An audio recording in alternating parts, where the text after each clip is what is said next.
नमस्कार, आप सभी का बहुत स्वागत है TV9 भारतवर्ष पर। आपके साथ मैं हूं गौरव अग्रवाल और आप देख रहे हैं देश का number 1 prime time show super prime time. शुरुआत बड़ी खबर से। ईरान के कुद्स फोर्स के चीफ इस्माइल कानी से जुड़ी बड़ी खबर है।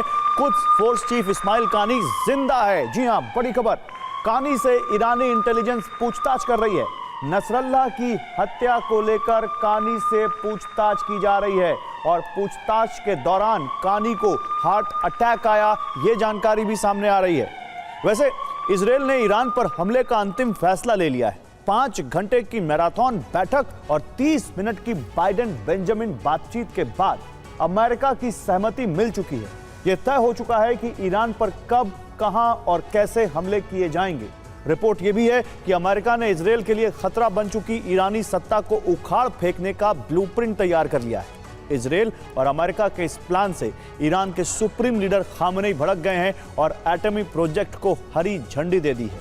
आशंका बढ़ गई है कि अरब में जल्दी ही परमाणु युद्ध शुरू हो सकता है।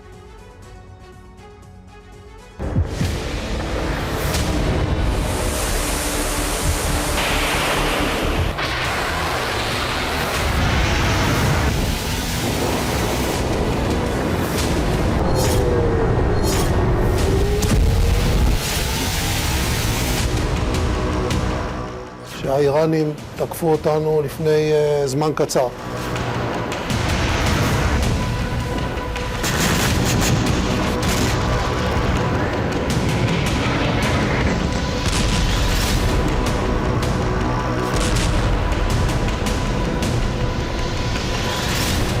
अक्टूबर 2024 को जब ईरान ने इजराइल पर 200 मिसाइलें फायर की, तभी यह तय हो गया था कि ईरान पर इजराइल के विनाशक पलटवार निश्चित है।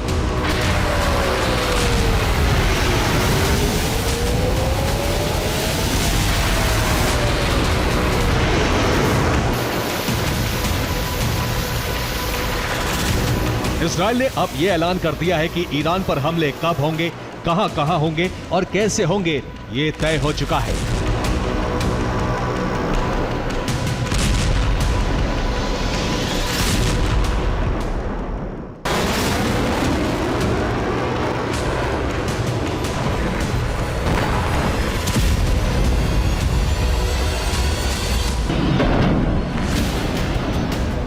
इजराइल इस जिद पर अड़ा था कि ईरान पर हमले होंगे और उसके न्यूक्लियर ठिकानों को तबाह किया जाएगा।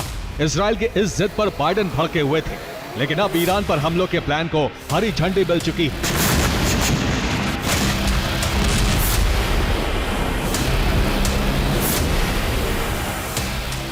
यह सब तय हुआ है बाइडेन और नेतन्याहू की लंबी बातचीत के बाद और उससे पहले हुई सुरक्षा कैबिनेट की बैठक में।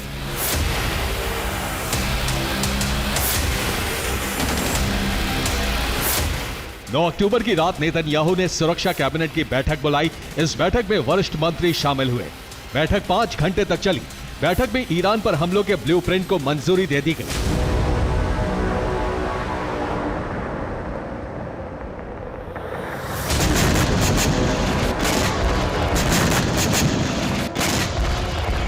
इस बैठक के बाद इजराइल के प्रधानमंत्री बेंजामिन नेतन्याहू ने अमेरिकी राष्ट्रपति जो बाइडेन से बात की। बेंजामिन नेतन्याहू ने बाइडेन से 30 मिनट तक बात की। उपराष्ट्रपति कमला हैरिस भी फोन लाइन पर थीं। बेंजामिन के साथ राजनयिक सलाहकार ओफिर फाक, सैन्य सचिव Roman Goffman, chief of staff जाकी ब्रेवमैन, राष्ट्रीय सुरक्षा परिषद के उप प्रमुख हिल रीख मौजूद थे।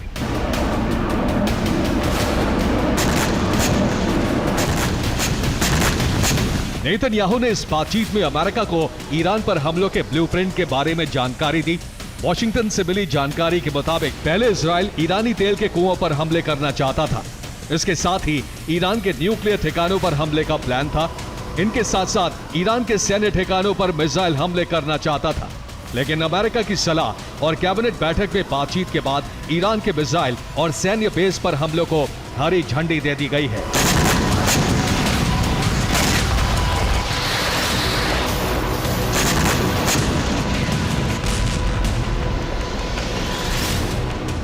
हालांकि अमेरिकी मीडिया हाउस ABC न्यूज के मुताबिक इजराइल ने पूरा ब्लूप्रिंट अमेरिका के साथ साझा नहीं किया है, लेकिन बाइडेन प्रशासन इजराइल के इस प्लान पर सहमत है।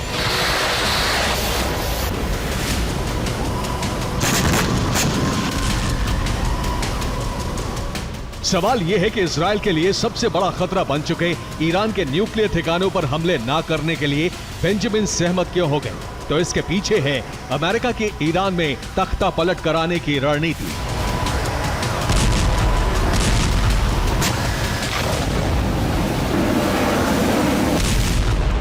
अमेरिका ने इजराइल को भरोसा दिया है कि ईरान में खamenei के इस्लामिक सरकार को गिराने की नीति पर काम तेज कर दिया गया है। ईरान के निर्वासित राजकुमार मोहम्मद रेजा पहलवी को ईरान की सत्ता सौंपी जाएगी। 1979 तक ईरान में पहलवी वंश का ही शासन चलता था। पहलवी राज परिवार अमेरिका की समर्थक सरकार है।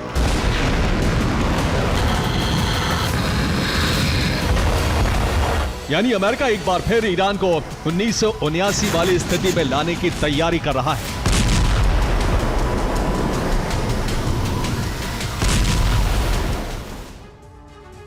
और इस्लामिक क्रांति से पहले ईरान के शहंशाह मोहम्मद रेजा शाह पहलवी हुआ करते थे। 1979 में ईरान में इस्लामिक क्रांति भड़की और पहलवी का तख्ता पलट कर दिया गया।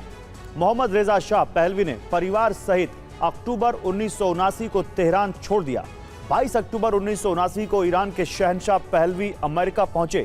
वर्तमान में शहंशाह के वारिस उनके बेटे मोहम्मद रेजा पहलवी हैं। रेजा अमेरिका के वर्जीनिया के ग्रेट फॉल्स में रहते हैं। रेजा ईरान का शासन वापस चाहते हैं। वॉशिंगटन का पहलवी को इस मुद्दे पर समर्थन है।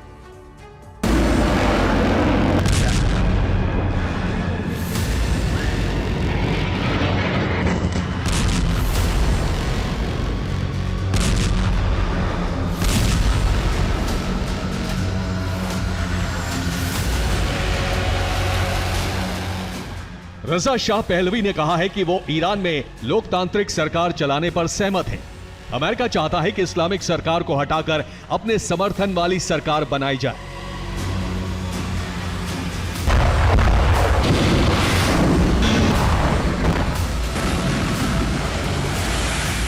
इजराइल के हमलों की तैयारी और अमेरिका के प्लान की जानकारी मिलते ही ईरान चौकन्ना हो गया है। ईरान ने अमेरिका और इजराइल के इस ब्लूप्रिंट को अपनी संप्रभुता के लिए खतरा माना है।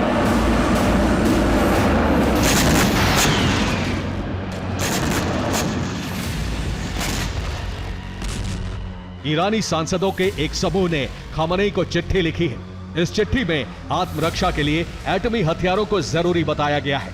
ईरानी संसद ने सुप्रीम लीडर खamenei से एटम बम बनाने की इजाजत मांगी है।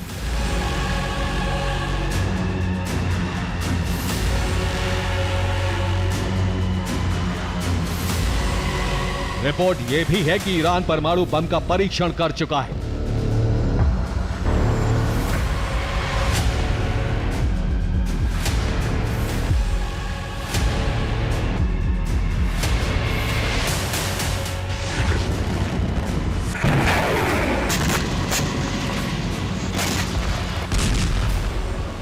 सेमनान प्रोविंस में ईरान ने 7 अक्टूबर को परमाणु बम का परीक्षण किया, जिसके बाद 4.5 तीव्रता वाला भूकंप आया था।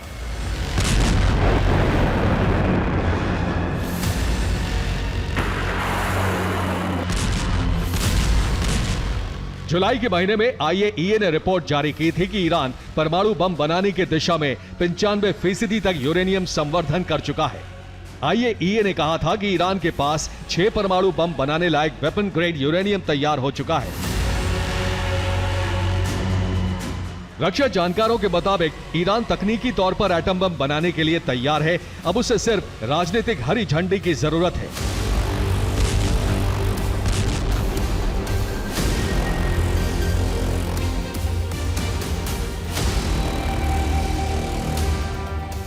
खamenei सरकार पर संकट आता देख ईरान अब एटम बम बनाने जा रहा है।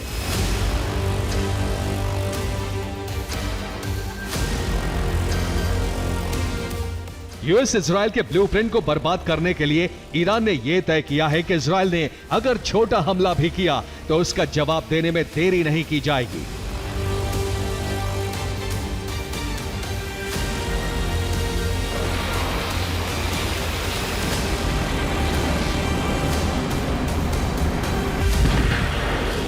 ईरान ने अपने स्तर पर राजनयिक गतिविधि भी तेज कर दी है। ईरान के विदेश मंत्री अब्बास अरागची ने मोहम्मद बिन सलमान से मुलाकात की है। रूस, चीन सहित अरब के दूसरे देशों से भी समर्थन हासिल करने की मुहिम तेज कर दी है।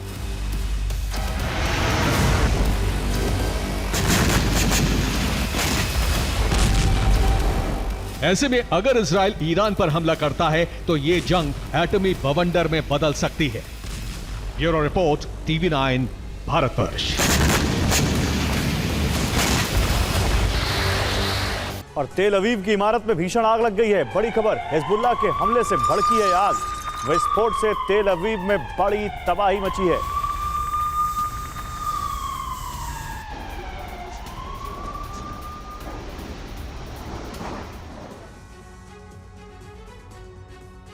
तो ईरान ने इजरायल के खिलाफ अब तक का सबसे बड़ा और खतरनाक व्यूह तैयार कर दिया है। ईरान ने इजरायल के खिलाफ ऑपरेशन हुद शुरू कर दिया है। इसके तहत सभी ईरान के प्रॉक्सी संगठन न सिर्फ एकजुट हो गए हैं, बल्कि इजरायल पर 5 तरफ से हमले कर रहे हैं।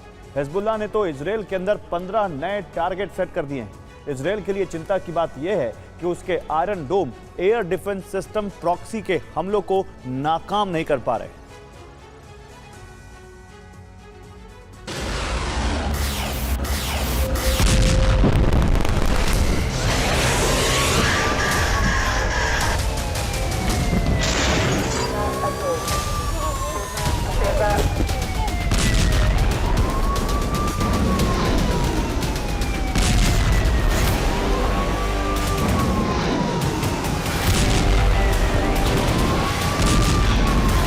ईरान ने अब जो कुछ किया है उससे इजरायल के अस्तित्व पर सबसे बड़ा खतरा मंडराने लगा है।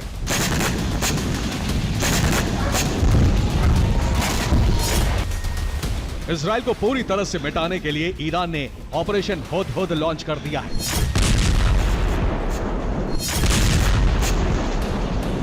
ऑपरेशन हुद के तहत ईरान ने सभी प्रॉक्सी संगठनों का एकीकरण कर दिया है।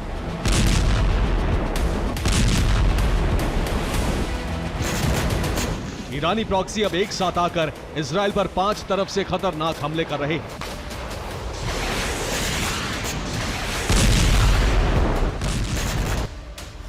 उत्तर से हिजबुल्लाह इजरायली शहरों को जला रहा है। पूरब से सीरिया के इस्लामिक रेजिस्टेंस धमाके कर रहे हैं। पूरब से ही इराक के कतैब हिजबुल्लाह विस्फोट कर रहे हैं। दक्षिण दिशा से हूती इजरायल में बैलिस्टिक मिसाइलें दाग रहा है, तो भूमध्य सागर यानी पश्चिम से हमास मरीन हमले कर रहा है।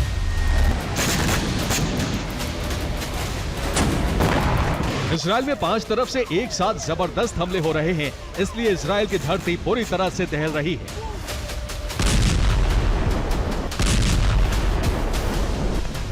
इजरायल में विनाश की सबसे बड़ी और भयावह आग हिजबुल्लाह भड़का रहा है। ये वो आग है जिसमें उत्तरी इजरायल के शहर भस्म हो रहे हैं।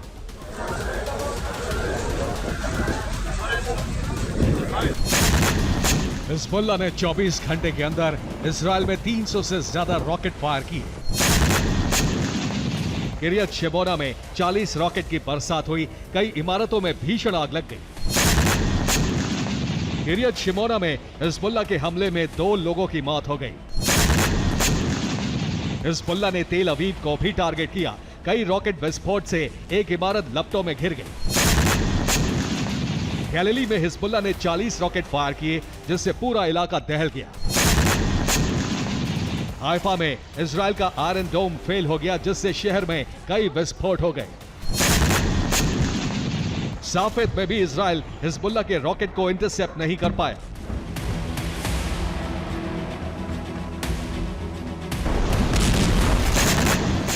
यह तो सिर्फ शुरुआत है। ईरान ने इजरायल को पूरी तरह से तबाह करने की तैयारी कर ली है। हिजबुल्लाह ने अल हुदहुद नाम से एक वीडियो जारी किया है।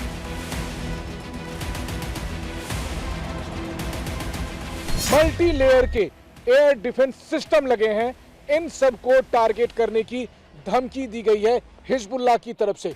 लेकिन इन मिलिट्री बेस के अलावा हाइफा के दक्षिणी सिटी और इसके अलावा नहारिया, किरियात सिमोना के इलाके को भी और सफेद के इलाके को भी, जहां पर लगातार हिजबुल्लाह के रोज सैकड़ों रॉकेट से हमले किए जाते हैं, वहां पर कई अहम मिलिट्री बेस को टारगेट करने की धमकी दी गई है।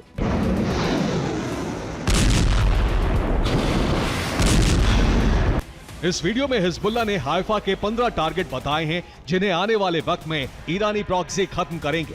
इसीलिए इसे नाम दिया गया है ऑपरेशन हुदहुद।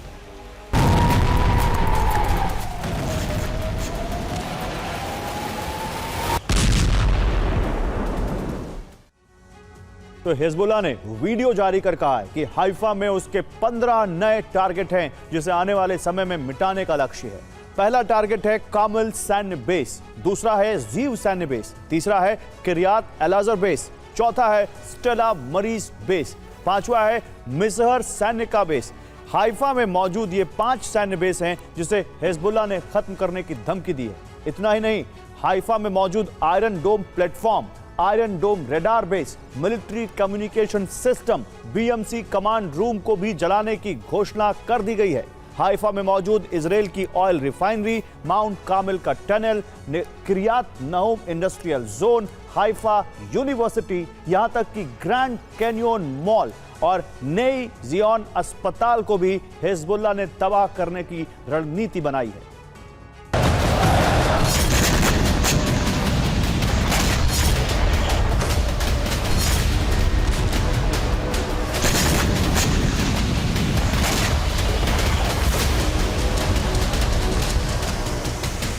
हिजबुल्लाह ने हाइफा में नए टारगेट जारी कर दिए हैं, तो दूसरे ईरानी प्रॉक्सी इजराइल की धरती पर ड्रोन और बैलिस्टिक मिसाइलों से विस्फोट कर रहे हैं।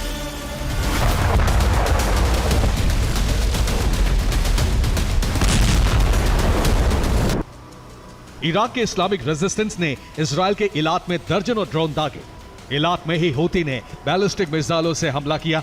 हूती ने लाल सागर में इजराइल के जहाज को भी जला दिया। उधर हमास के हमले में आईडीएफ के 2 मरकावा टैंक का खात्मा हो गया।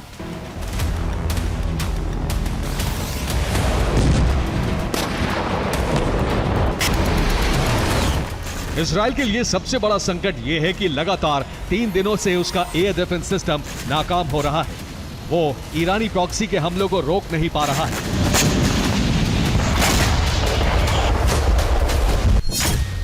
आयरन डोम हमले को विफल नहीं कर पा रहा है, लिहाजा ईरानी प्रॉक्सी इजरायली शहरों को दहलाने में सफल हो रहे हैं। हमलों को रोकने के लिए आयरन डोम ना तो मिसाइलें फायर कर रहा है और ना ही सायरन बजा रहा है। यही वजह है कि पहली बार इजरायल के 1 दर्जन शहर विनाश की आग में बुरी तरह से जल रहे हैं।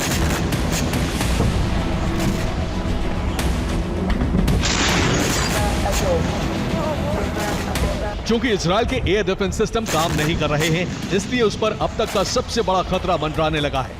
ऊपर से हिजबुल्लाह ने वीडियो जारी कर हाइफा में अपने टारगेट बता दिए हैं।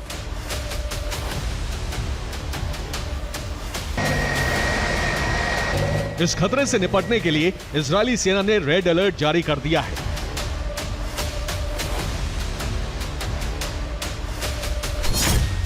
इजरायल एक तरफ इस बात की जांच कर रहा है कि आखिर आयरन डोम नाकाम क्यों हो रहे हैं, तो दूसरी तरफ उसने इजरायल में जीपीएस को बंद कर दिया है।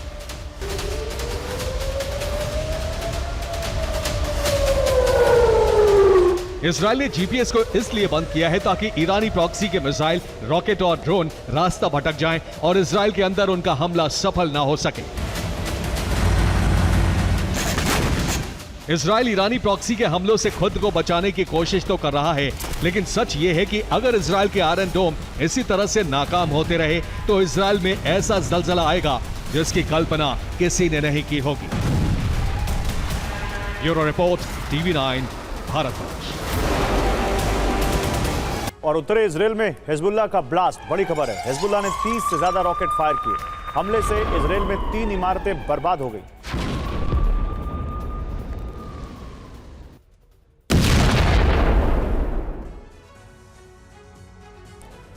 तो लेबनान में इजराइल की रणनीति का अंदाजा वायुसेना के ताबड़तोड़ प्रहार से होने लगा है। इजराइल ने हिजबुल्लाह लड़ाकों को इजरायली सीमा से दूर करने के लिए ग्राउंड ऑपरेशन शुरू किया था, लेकिन इसके बाद भी लेबनान की राजधानी समेत कई इलाकों में जबरदस्त बमबारी की जा रही है। एक दिन में ही 100 से अधिक ठिकानों पर हमले हो रहे हैं। हिजबुल्लाह के तमाम ठिकानों के साथ ही कमांडर्स को भी मारने का मिशन जारी है। माना जा रहा है कि गाजा की तरह ही लेबनान में बड़ी तबाही मचाने के बाद सेना की एंट्री होगी। इजराइल की नीति की इनसाइड स्टोरी आप इस रिपोर्ट में देखिए।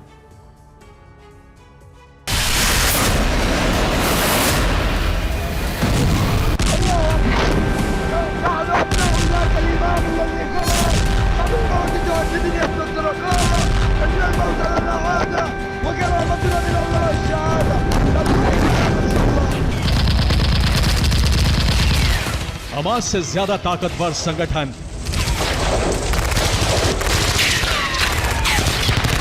गाजा से अधिक मुश्किल हालात,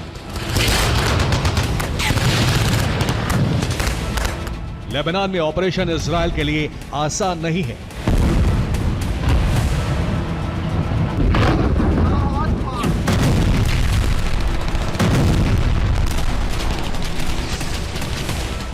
जमीन ऐसी है कि सैनिकों के लिए कदम कदम पर खतरा है। हिजबुल्लाह के हथियार ऐसे हैं कि इजरायली सैनिकों के लिए बच निकलना मुश्किल है।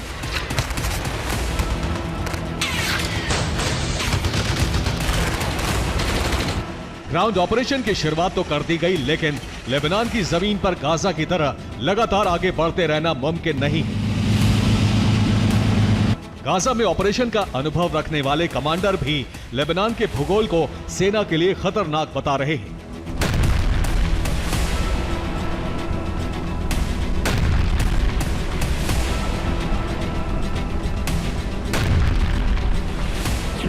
लेबनान गाजा की तरह समतल जमीन नहीं है। लेबनान में पहाड़ों के बीच सुरंग बनाई गई है। हिजबुल्लाह की सुरंग हमास से अधिक आधुनिक है। सुरंग में हथियारों का बहुत बड़ा जखीरा मौजूद है।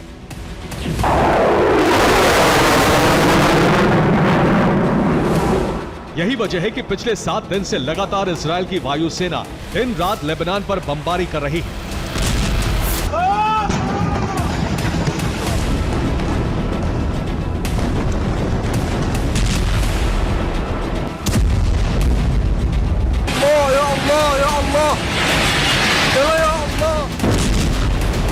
जमीन पर मौजूद इजरायली फौज वायुसेना की मदद के बिना एक कदम भी आगे नहीं बढ़ा रही है।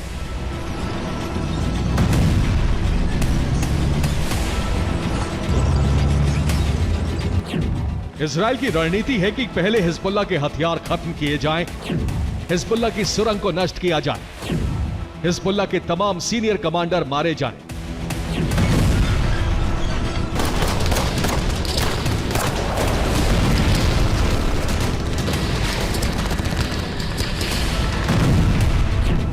इजरायल के सैनिकों के लिए सबसे बड़ी मुश्किल हिजबुल्लाह का सीक्रेट टनल नेटवर्क है।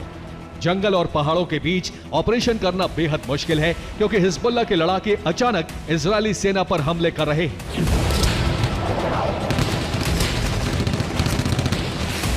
इजरायल के कई सैनिकों की मौत होने के बाद इजरायल ने ग्राउंड ऑपरेशन की रफ्तार को रोक दिया था।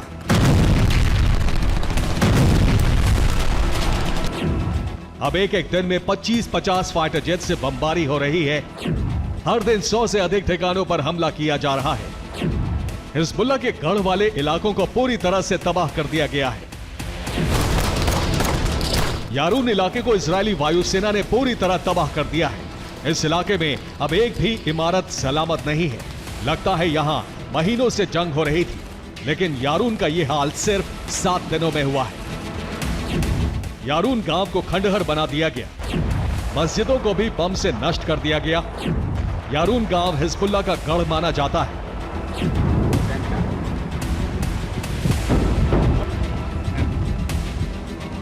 इजरायल की कोशिश है कि ग्राउंड ऑपरेशन में जमीन के नीचे मौजूद हिजबुल्लाह ठिकाने तबाह हो, लेकिन इजरायल की सेना सुरक्षित रहे, इसलिए जमीन से हमले के हर खतरे को खत्म कर दिया जाए।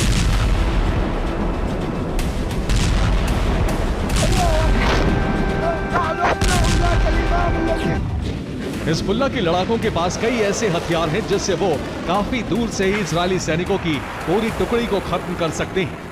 हिजबुल्लाह के लड़ाके इजरायली टैंक को भी नष्ट कर सकते हैं, इसलिए पहले जमीन के ऊपर मौजूद ठिकाने और हथियार गोदामों पर बमबारी की जा रही है।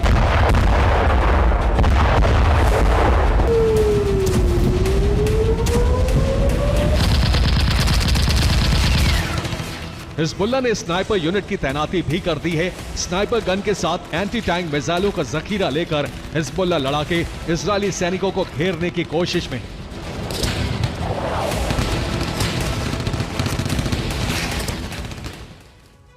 तो ग्राउंड ऑपरेशन में कई अड़चने।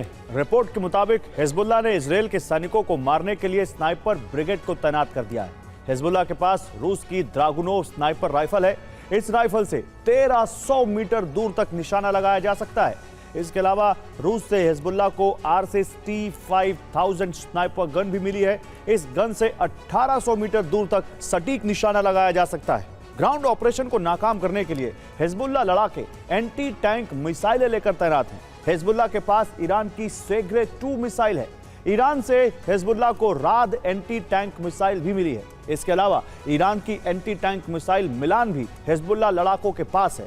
रूस से लेबनान में करनेत एंटी टैंक मिसाइल की सप्लाई भी की गई है और यही वजह है कि इजराइल ताबड़तोड़ हवाई हमले कर रहा है और 24 घंटे में ही हिजबुल्लाह के 500 ठिकानों को नष्ट कर दिया गया है।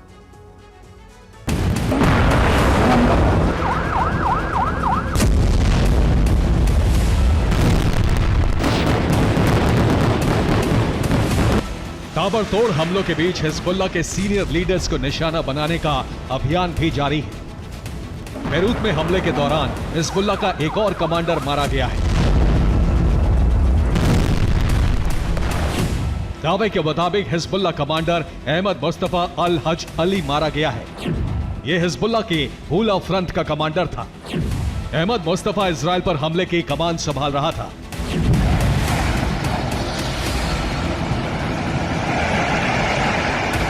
इजराइल गिन गिनकर हिजबुल्लाह से बदले ले रहा है। पिछले दिनों इजराइल के टैंक पर हिजबुल्लाह ने एंटी टैंक मिसाइल से हमला किया था। अब इजराइल ने टैंक पर हमले के गुनहगार को भी ठिकाने लगाने का दावा किया है। दावे के मुताबिक Hezbollah commander Mohammad Ali Hamdan मारा गया। अली हमदान एंटी टैंक हमलों की कमान संभाल रहा था। अली हमदान ने इजरायली टैंकों को खत्म करने की रणनीति बनाई थी। इजरायली सेना के मुताबिक बेरूत के दाहिया में बरसों से हिजबुल्लाह के ठिकाने हैं। वक्त के साथ हिजबुल्लाह ने पूरे इलाके पर कब्जा जमा लिया और ज्यादातर इमारतों का इस्तेमाल हिजबुल्लाह के लिए ही किया जा रहा है। यही वजह है कि नसरल्लाह की मौत के बाद से दाहिया पर लगातार हमले हो रहे हैं। इजराइल अब लेबनान में प्रतिबंधित फास्फोरस बम का भी इस्तेमाल कर रहा है। यह फास्फोरस बम का धमाका था जिसके बाद आसमान से इंसान के जिस्म को भेद देने वाले आग के गोले गिरने लगे। इस बम को बनाने के लिए सफेद फास्फोरस का इस्तेमाल होता है जो कि एक मोम जैसा केमिकल है। बम बनाने के लिए फास्फोरस में रबर मिलाया जाता है। ऑक्सीजन के संपर्क में आते ही यह केमिकल जलने लगता है। ये बेहद खतरनाक बम है क्योंकि हवा के साथ मिलकर ये 800 डिग्री का तापमान पैदा करता है। सफेद फास्फोरस बहुत ज्यादा जहरीला होता है, इसलिए ये इंसान को बीमार भी कर देता है। हवा में जलने के बाद ये एक बड़े इलाके में मौजूद इंसान और पेड़ पौधों समेत तमाम चीजों को जला देता है। केमिकल इंसान की त्वचा या किसी सतह पर मोम की तरह चिपक जाता है। यह इतना गर्म हो जाता है कि किसी मेटल को भी पिघला सकता है।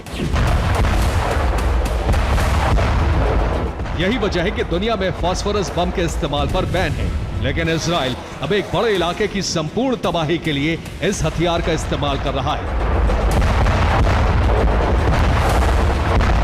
Bureau report, TV9 Bharat.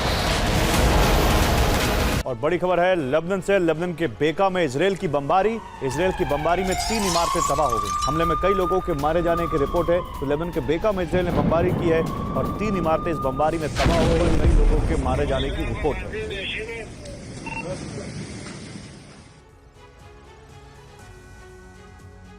तो गाजा और लेबनान के बाद अब इजराइल ने सीरिया में भी बमबारी शुरू कर दी है। बीते 48 घंटे से आईडीएफ सीरिया पर एयर स्ट्राइक कर रही है। उसके निशाने पर हिजबुल्लाह के हथियार डिपो हैं। माना जा रहा है कि नेतन्याहू को सीरिया पर बारूदी बारिश की हरी झंडी बाइडेन ने दी है। बाइडेन की कोशिश सीरिया के जरिए ईरानी प्रॉक्सी को कमजोर करने की है। इसके साथ ही वो अरब से रूस के प्रभुत्व को खत्म करना चाहते हैं। कैसे, इस रिपोर्ट में देखिए।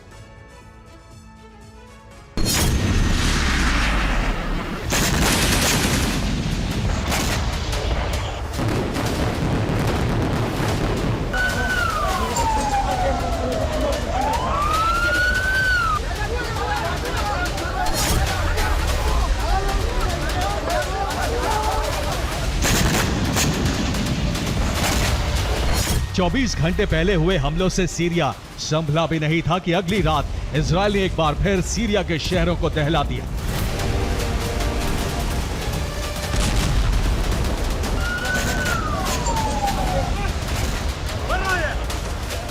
9 अक्टूबर की रात 12 बजे तेल अवीव से एक बार फिर फाइटर जेट्स ने उड़ान भरी और सीरिया में टारगेटेड ठिकानों पर बमबारी शुरू कर दी।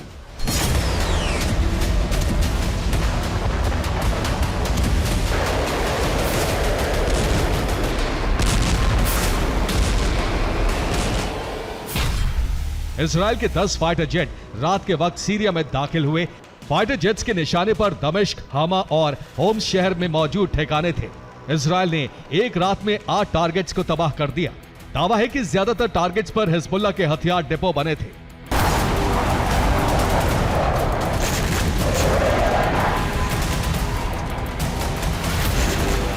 दरअसल हिज्ब की सप्लाई चेन काटने और उसे कमजोर करने के लिए इजराइल ने सीरिया में ऑपरेशन तेज कर दिया है।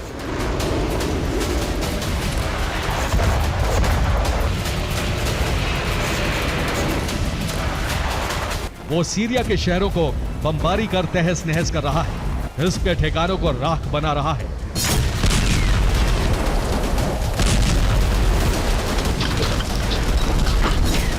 तबाही की ये तस्वीरें सीरिया के होम्स शहर की हैं, जहां आईडीएफ की बमबारी के बाद आग की ऊंची ऊंची लपटें उठने लगी।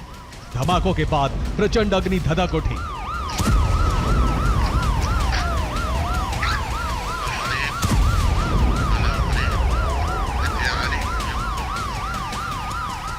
धू धू कर जलती इमारत में कई बार धमाके भी देखे गए, जिसकी वजह से यहां कई घंटों तक आग धधकती रही।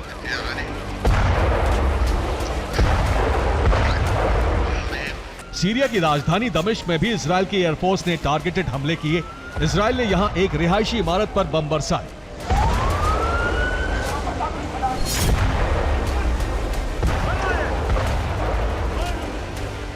जिसके बाद जगह जगह राख और मलबे का ढेर फैल गया।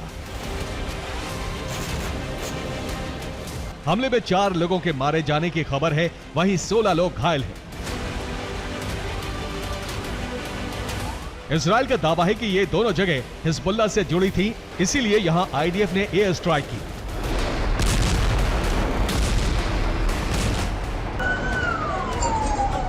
हालांकि सीरिया डिफेंस फोर्स के दावे कुछ और ही कह रहे हैं।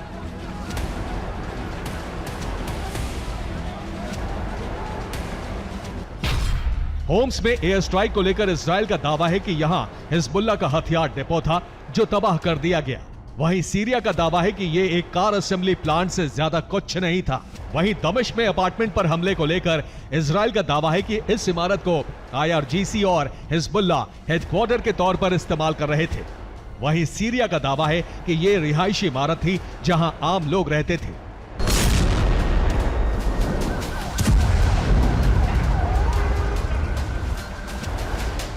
इसके दावों में कितना दम है, ये सिर्फ सीरिया और इजराइल के सिवा कोई नहीं जानता। लेकिन इतना तय है कि सीरिया में इजराइल का ऑपरेशन तेज हो गया है। वो हर हाल में हिजबुल्लाह की सप्लाई चेन को पूरी तरह ध्वस्त करना चाहता है, ताकि लेबनान में उसके लड़ाकों को हथियार विहीन कर सके।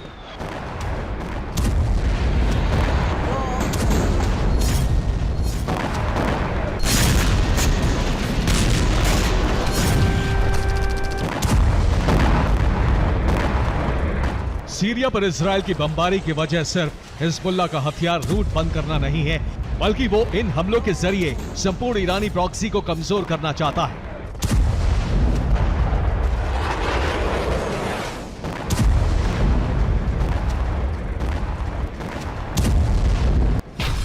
दरअसल ईरान के लिए सीरिया एक सेंटर पॉइंट की तरह है। ये इराक, लेबनान और वेस्ट बैंक को गाजा से जोड़ता है। इन सभी देशों में ईरान के प्रॉक्सी संगठन मौजूद हैं। सीरिया से ईरान अपने प्रॉक्सी संगठनों को कंट्रोल करता है। प्रॉक्सी की सारी मीटिंग सीरिया में ही होती है, इसीलिए इजराइल अब सीरिया को टारगेट कर रहा है।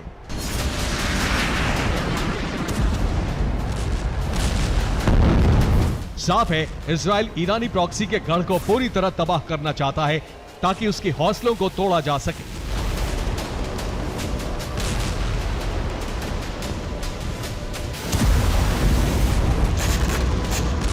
इजराइल सीरिया को दहला रहा है, जिससे ईरान आग बबूला है।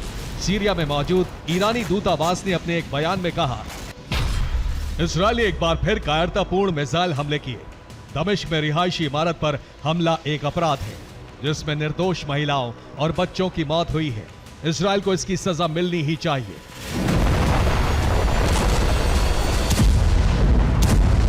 इजराइल सीरिया पर बमबारी कर एक तीर से दो निशाने लगा रहा है। एक तरफ उसकी कोशिश प्रॉक्सी नेटवर्क को तबाह करने की है, तो दूसरी तरफ वो रूस को अरब में कमजोर करने की रणनीति पर भी काम कर रहा है।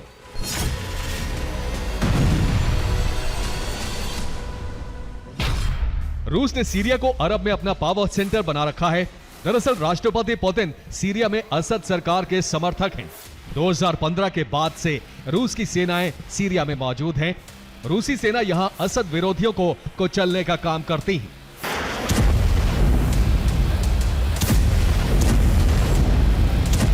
माना जा रहा है कि इजराइल के सीरिया पर हमले अमेरिका की सहमति से हो रहे हैं, ताकि रूस को पश्चिमी ताकत का ट्रेलर दिया जा सके।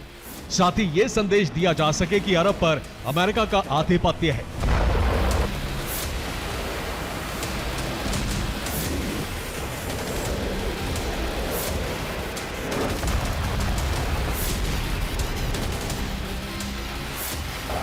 हालांकि दुनिया को डर है कि इजराइल के जरिए रूस को भेजा गया अमेरिकी संदेश दुनिया में एक बड़ी जंग की शुरुआत कर सकता है, जो विश्व की दोनों सुपर पावर्स के बीच होगी। Bureau report, TV9 Bharatvarsh.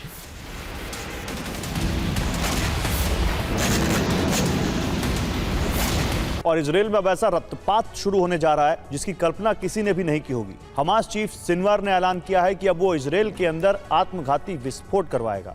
इसके लिए उस हमास ने सुसाइड बॉम्बर्स की एक बटालियन तैयार की। इस खुलासे के साथ ही इजराइल में आत्मघाती हमले शुरू हो गए। दावा किया जा रहा है कि इजराइल में हमास के 2 दर्जन फदाइन हमलावर दाखिल हो चुके हैं।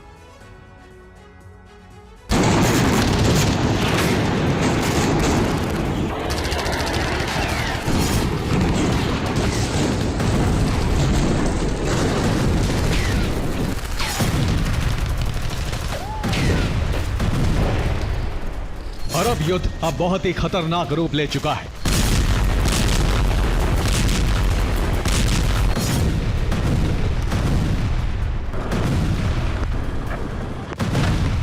अरब युद्ध में बहुत बड़ा परिवर्तन आ गया है।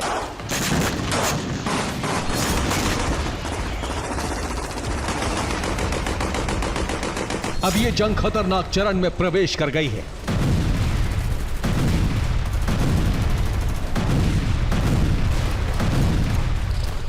अब इस युद्ध में आत्मघाती हमलों का दौर शुरू हो गया है।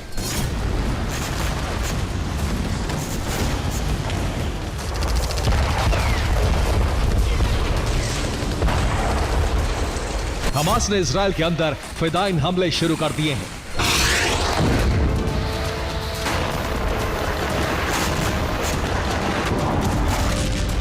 हमास के इस षड्यंत्र के बारे में पता तब लगा जब इजराइल के हदेरा में फिदाइन हमलावरों ने बड़ा हमला कर दिया। हमले में आधा दर्जन लोग जख्मी हो गए, कई की हालत बहुत गंभीर है।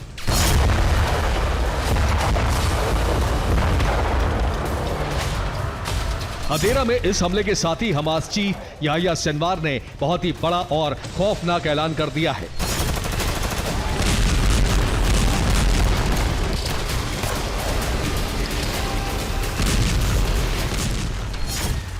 सिनवार ने कहा है कि अब इजराइल में सुसाइड बॉम्बिंग का वक्त आ गया है।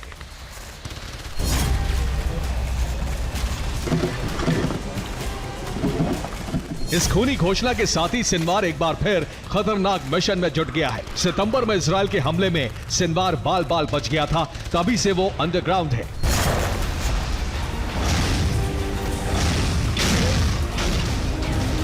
रिपोर्ट्स के मुताबिक इस दौरान सिनवार ने सुसाइड बॉम्बर की बड़ी और खतरनाक बटालियन तैयार कर ली है। अब सिनवार अपने सुसाइड बॉम्बर को इजराइल में घुसपैठ करवा रहा है। हदेरा में हुआ आत्मघाती हमला इसी का परिणाम बताया जा रहा है।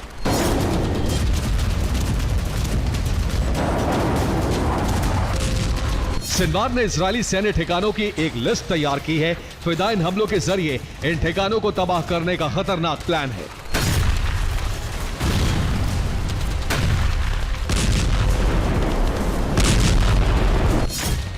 सूत्रों के मुताबिक इजराइल के अंदर 2 दर्जन से ज्यादा सुसाइड बॉम्बर दाखिल भी हो चुके हैं। ये इजराइल के अलग अलग शहरों में फैल चुके हैं और आत्मघाती हमला करने की फिराक में हैं।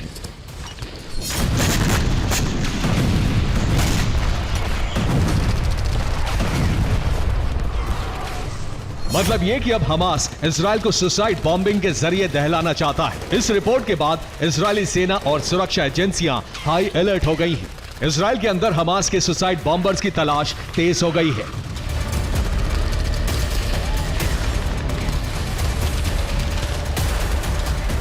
उधर सिनवार इजराइल के हमलों से बचने के लिए बंधकों का सहारा ले रहा है। अमेरिका के मुताबिक उसी सुरंग में अंडरग्राउंड है जहां हमास ने बंधकों को रखा है। यानी सिनवार ने अब बंधकों को ढाल के रूप में इस्तेमाल करना शुरू कर दिया है।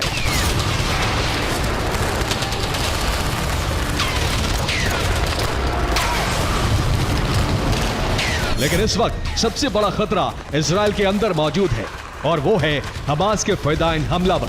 अगर सिनवार का नया षड्यंत्र सफल रहा तो इजराइल के अंदर एक बार फिर से 7 अक्टूबर जैसा नरसंहार हो सकता है।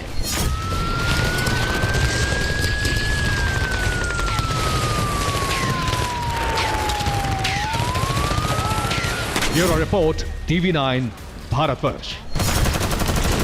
तो आईडीएफ की बटालियन लेबनान में घुस चुकी है, लेकिन चुनौतियां कम नहीं हो रही हैं। हिजबुल्लाह के तरह तरह के ट्रैप को नाकाम करने के साथ ही इजरायली सेना को सुरंगों की तलाश करनी है और उन्हें नष्ट करना है।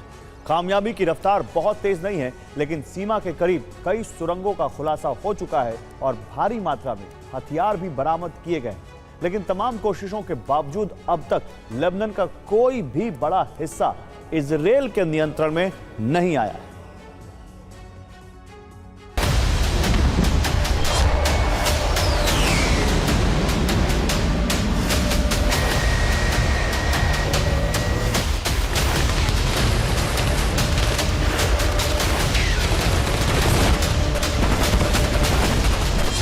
हिजबुल्लाह के इलाके में जाकर उसी के लड़ाकों का शिकार आसान नहीं है।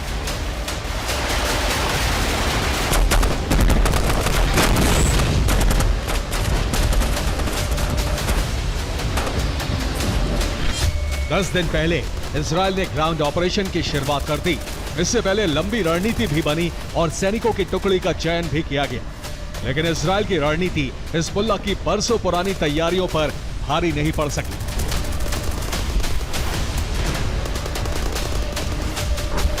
इजरायल की सेना जिन इलाकों में मिशन चला रही है वहां बरसों से युद्ध की तैयारी की गई है।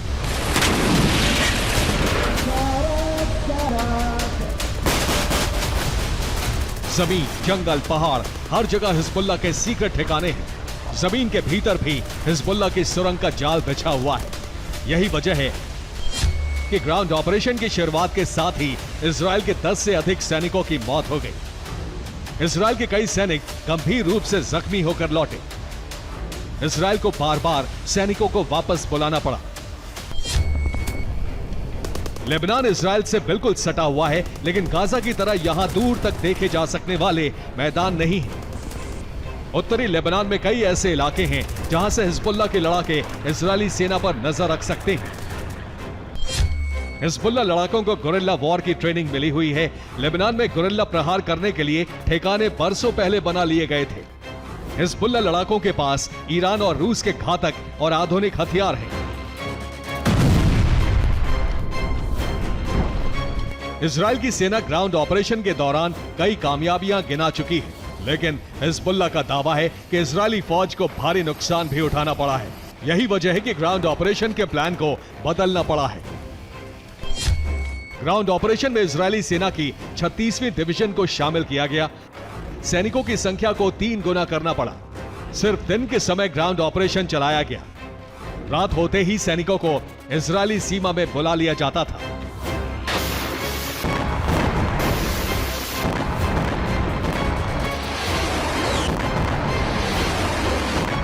इजरायल के ग्राउंड ऑपरेशन को नाकाम इसलिए माना जा रहा है क्योंकि अभी तक इजरायली सेना लेबनान के एक हिजबुल्लाह के लड़ाकों को इजरायली सेना के हमलों के तरीकों के बारे में बताया गया है।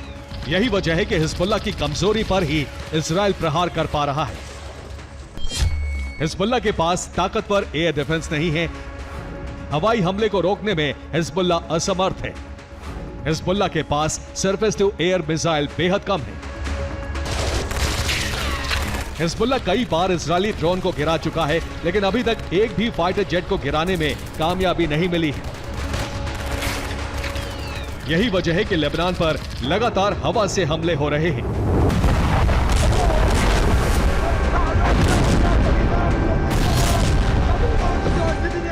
ग्राउंड ऑपरेशन से पहले गाजा की तरह ही तबाही मचाई जा रही है, इलाके खाली कराए जा रहे हैं। हालांकि माना जा रहा है कि इजराइल के हमले की यही रफ्तार रही तो उत्तरी लेबनान जल्द ही खंडहर में तब्दील हो जाएगा और फिर इजराइल की सेना तमाम इलाकों पर कब्जा करेगी। Bureau report, TV9 Bharatvarsh. और गाजा युद्ध को 1 साल बीत चुका है। गाजा में आम नागरिकों को युद्ध के कारण जो यातनाएं झेलनी पड़ रही हैं, उसे पत्रकार दुनिया के सामने ला रहे हैं। लेकिन गाजा सहित लेबनान में पत्रकारों की मौत हो रही है। इजरायली सेना पर आरोप है कि उसके जवानों ने 9 अक्टूबर को गाजा में अल जजीरा के एक वीडियो जर्नलिस्ट को जानबूझकर गोली मार दी। इसी क्षेत्र में हमारे रिपोर्टर और वीडियो जर्नलिस्ट भी मौजूद हैं। देखिए युद्ध के मैदान में किस तरह पत्रकार अपनी जान पर खेलकर आपके लिए रिपोर्टिंग कर रहे हैं।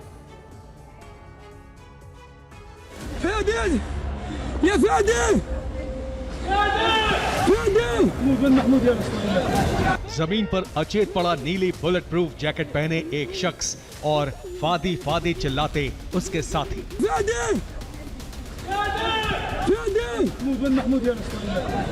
ये तस्वीरें गाजा से आई हैं। अल जजीरा के पत्रकार फादी वाहिदी की गर्दन में गोली लगी है और आरोप इजरायली सेना पर है। गाजा से लेकर लेबनान तक कई पत्रकार युद्ध की रिपोर्टिंग करते हुए अपनी जान गंवा चुके हैं। TV9 भारतवर्ष के पत्रकार भी इस युद्ध क्षेत्र में अपनी जान जोखिम में डालकर रिपोर्टिंग कर रहे हैं। लेबनान की सीमा में जहां इजरायल के हमले हो रहे हैं, वहां TV9 भारतवर्ष के संवाददाता सुमित चौधरी और वीडियो जर्नलिस्ट निशांत कुमार मौजूद हैं। इजरायल के जिन इलाकों में हिजबुल्लाह के हमले हो रहे हैं, वहां संवाददाता मनीष झा और वीडियो जर्नलिस्ट अमित बालियान मौजूद हैं। अभी यहाँ पर स्ट्राइक्स की गई थी और ये देखिए निशांत, अंदर की गाड़ियाँ, अंदर का साजो सामान, या फिर आप कह सकते हैं कि अंदर अभी भी हालांकि कितना डीप इनसाइड होगा, ये कितना डीप पेनिट्रेट इसने किया होगा। सुमित चौधरी एक हफ्ते से लेबनान के वॉर जोन में हैं और निशांत कुमार के साथ उन जगहों से वीडियो रिपोर्ट भेज रहे हैं जहां इजरायल के बम गिर रहे हैं। लेबनान के अलग अलग इलाकों में लगातार एयर स्ट्राइक्स की जा रही हैं। अभी मैं जिस जगह पे हूं, जहां पर अगर आप देखें पूरा इलाका करीबन 8 से 10 बड़े कंपाउंड को बर्बाद कर दिया गया है। और ये तस्वीर आप देखिए, ये एयर स्ट्राइक्स आपको बता रही है कि किस तरीके की बड़ी एयर स्ट्राइक्स होंगी। हालांकि हमें कहा गया कि कुछ देर में और बड़ी एयर स्ट्राइक्स होनी है। इजरायल में हिजबुल्लाह के हमले वाली जगह से मनीष झा अमित बालियान के साथ रिपोर्ट भेज रहे हैं। हम इस वक्त नॉर्थ इजराइल में मौजूद हैं, वो जगह जहां से लगातार साउथ लेबनान पर एयर स्ट्राइक की जाती है। और इस वक्त हमारे कैमरा सहयोगी अमित आपको दिखाने की कोशिश करते हैं कि देखिए इस वक्त इजराइल के हेलीकॉप्टर किस तरह आसमान में उड़ान भर रहे हैं। अब ये समझिए कि ये वॉर जोन कितना खतरनाक है। इस युद्ध में अब तक 175 पत्रकारों की जान जा चुकी है। 6 अक्टूबर को फिलिस्तीन के एक पत्रकार हसन हमाद की इजरायली हवाई बमबारी में मौत हो गई। ये पत्रकार हसन हमाद का परिवार है। हसन हमाद के घर पर हमला इतना भीषण था कि उनके शरीर के टुकड़े टुकड़े हो गए। परिवार हमाद का शव पॉली बैग में लेकर अंतिम संस्कार करने पहुंचा। हसन के परिवार का आरोप है कि उनको इजरायली सेना ने धमकी दी थी।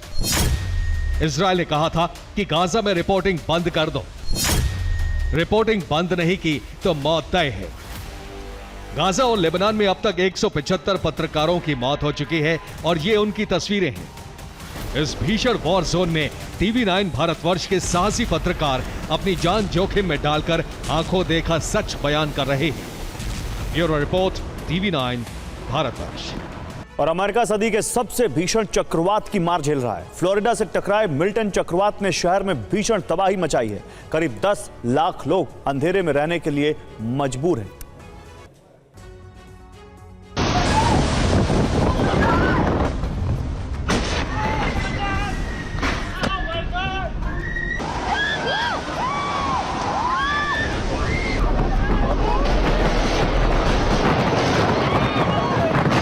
कहीं शक्तिशाली बवंडर के खौफ से लोग भागते नजर आए, कहीं घरों की छत उखड़ गई,